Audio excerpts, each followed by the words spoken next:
So this morning, I was hoping that Joe Bernheim was here because this talk comes out of him mentioning several months ago the cornerstones of his practice, those being solitude, simplicity, and silence.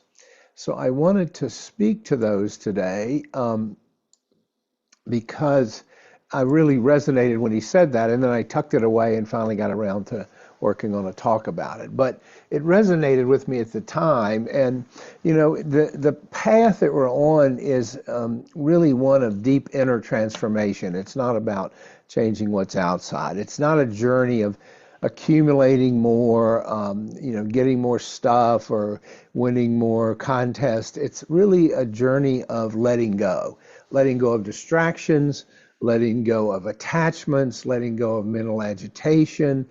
And within that framework, Joe's suggestion that the cornerstones of practice be solitude, simplicity, and silence really make a whole lot of sense. They really are, if we break them down, central to our path because they provide practical tools for cultivating mindfulness, wisdom, cultivating inner peace in the midst of modern life. So I want to look at each one separately and get down into the weeds a little bit on each one. But let's start with solitude. In Buddhism, solitude is not about isolating ourselves from the world. It's not about going and living in a cave. It's not about rejecting or withdrawing from our relationships. But it is about a conscious effort to pull back from the noise and the busyness of daily life, creating some experience where the conditions are met for inner clarity, for beginning to get a better sense of our inner experience. And the Buddha often retreated to quiet places to meditate, and he encouraged us to do the same, to set aside a time of solitude where we might go to the back room or go out on our porch or whatever and either commune with nature or meditate or whatever. I think that really meets in our busy world the standard for solitude. We don't have to go off in a cabin in the woods for 6 months. In the Dhammapada, the book of sayings attributed to the Buddha, he says, quote, "Delight in solitude, calmly meditate, live in peace." Delight in solitude, calmly meditate, live in peace. Because when we do this, when we sort of pull back and carve out a chunk of time, alone time for ourselves, it really does give us an opportunity for our minds to settle and really become aware of these habitual patterns of the mind that we are constantly responding to. Because in the absence of external distractions like our phones, our to-do list, whatever, the TV, we begin to observe the real workings in our lives of where craving is showing up, where aversion is showing up, where ignorance is showing up, the three poisons. Okay, we really see where these things are rearing their heads. And of course, the root causes of suffering that they are, and all, that the Buddha talked about when he described suffering in the Four Noble Truths. Solitude gives us the space, the opportunity to practice mindfulness, to investigate our own experience. And in the stillness, in the solitude, even if it's 20 minutes, 30 minutes, an hour, whatever we can carve out, and it's nice to have a place in our home. I have a little section where I meditate, which sort of represents that, But if not, you can do it in your living room. But it's in the stillness that wisdom arises. And for us modern practitioners, it doesn't mean, as I said, retreating to a forest or monastery, although certainly retreats can be transformative. It can be as simple, as I said, of carving out a time each day away from all the constant stimulation that we're hit with. Because even short little immersions in solitude help us reconnect with ourselves. They help us reconnect with the present moment. They foster clarity. They foster insight. They really are a way of sort of daily just marking our commitment to the practice, marking our commitment to the path. So that's a little bit about solitude. So then we have simplicity. And this is really about letting go of excess. Buddhism emphasizes simplicity as a way of life that supports both ethical living and mental clarity. The Buddha taught that clinging to material possessions and a life of excess, all of which are temporary and impermanent, will ultimately lead to suffering. In the middle way, he rejected both extreme indulgence, the kind of indulgence he grew up with in his father's palace, and extreme asceticism, which is what he practiced when he first left his father's palace. He advocated for a balanced approach, a middle way.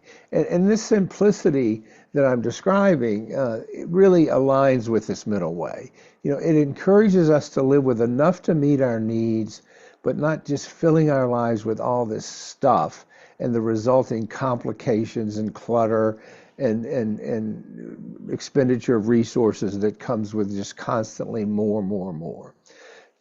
I realized some time ago that having more stuff just meant more things to worry about, more stuff to manage, more things to maintain, more things to fix, on and on and on.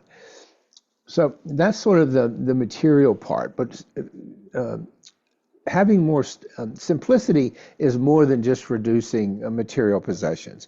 It's also cultivating a contentment, a gratitude by focusing on what truly matters.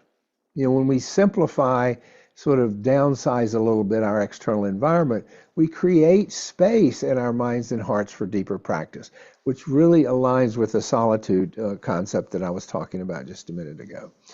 In addition, a simpler life aligns with the ethical precepts of Buddhism, such as non-harming and right livelihood. Consuming less is good for the planet. It helps us live mindfully. It reduces harm to the environment and to others. It helps embody compassion and interconnectedness. We don't have to fill our lives. It's so common in our culture with stuff thinking that is the source of happiness.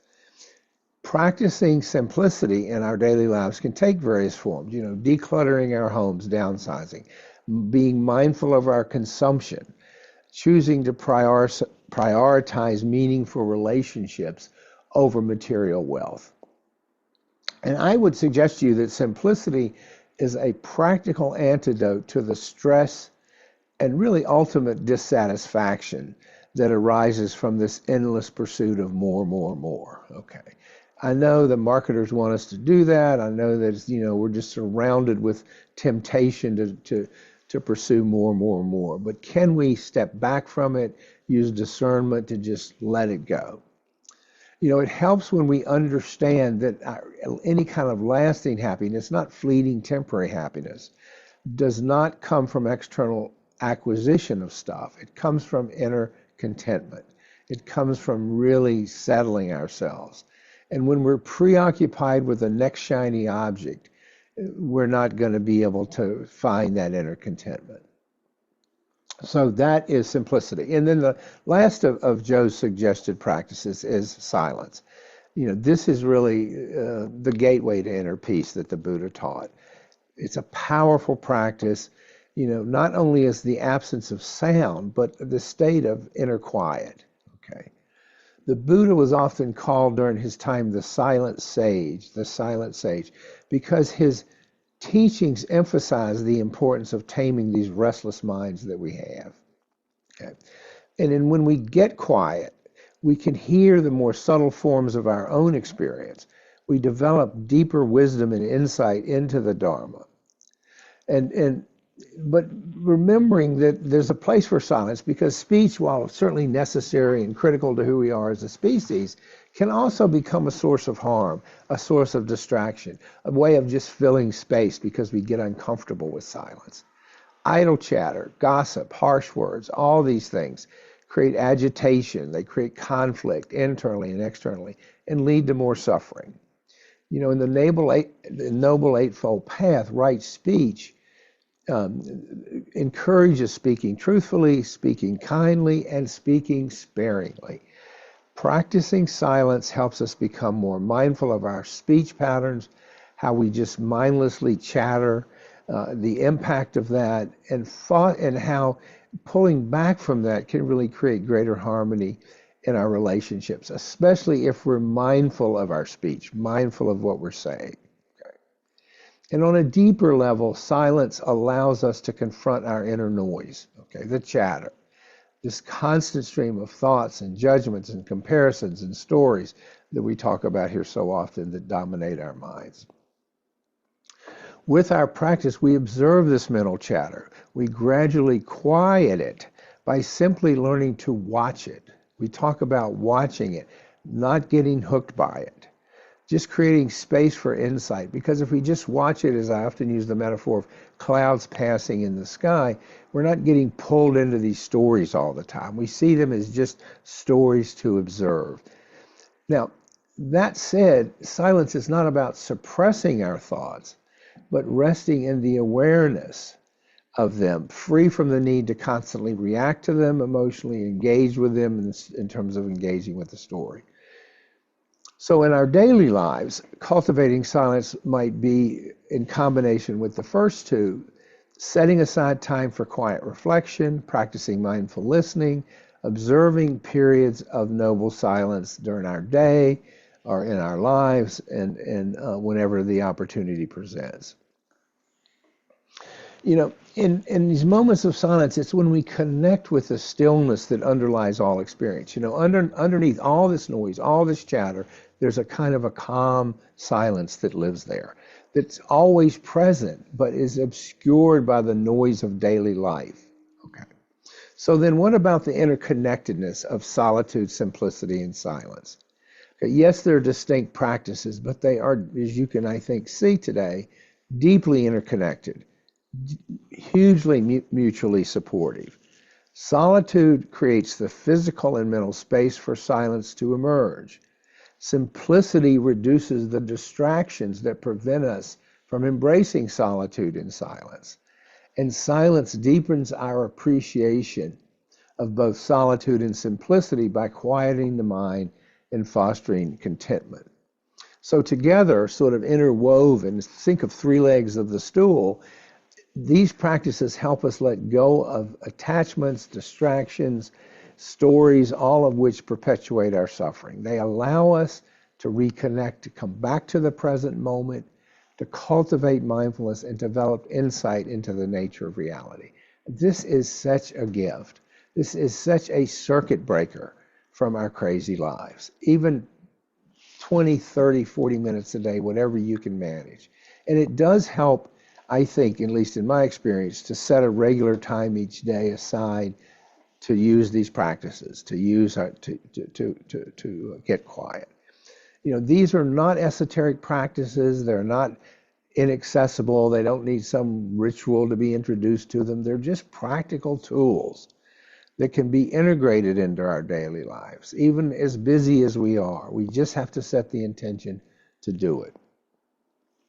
So because in our fast-paced, interconnected, hyper-connected, social media-driven world, these may seem like luxuries, but their importance is greater now than they probably were in the time of the Buddha. I mean, so much more distraction, so many more things calling out for our attention, so many more things keeping us outside of ourselves.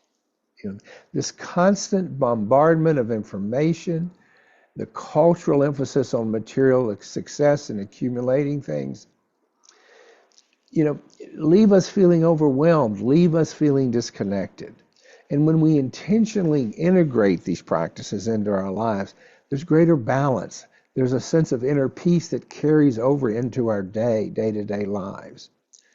So we start small, if we're not already doing it. We set aside time each day for solitude. We sit quietly. We observe our breath, or we observe our surroundings. And we simplify gradually. We identify areas of life where we can start to just pull back a little bit on unnecessary commitments, pull back a little bit on the excess in our lives, and focus on what really brings joy and meaning. That stuff doesn't bring joy and meaning. It's a fleeting, temporary thing. And then embrace silence by experimenting with periods of intentional silence. Turn off our devices. Don't sit there, with something blaring in the background every minute of the day. Spend time in nature without speaking. Go out and commune with nature. Take in the beauty and awe of nature. All these small steps can have a profound impact and create a ripple effect through all aspects of our lives. When we practice solitude, simplicity, and silence, we create the conditions for compassion, for mindful awareness, for wisdom to flourish. And this really embodies the heart of the Buddhist path.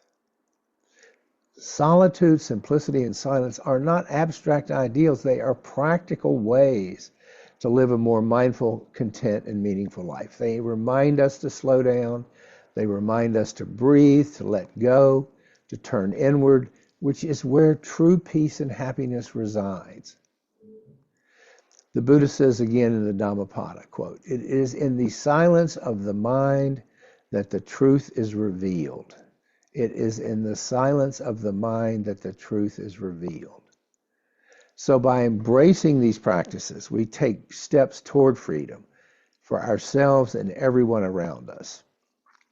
So those are the 3 S's from Joe. I want to thank him for bringing them to my attention, and let's talk about them.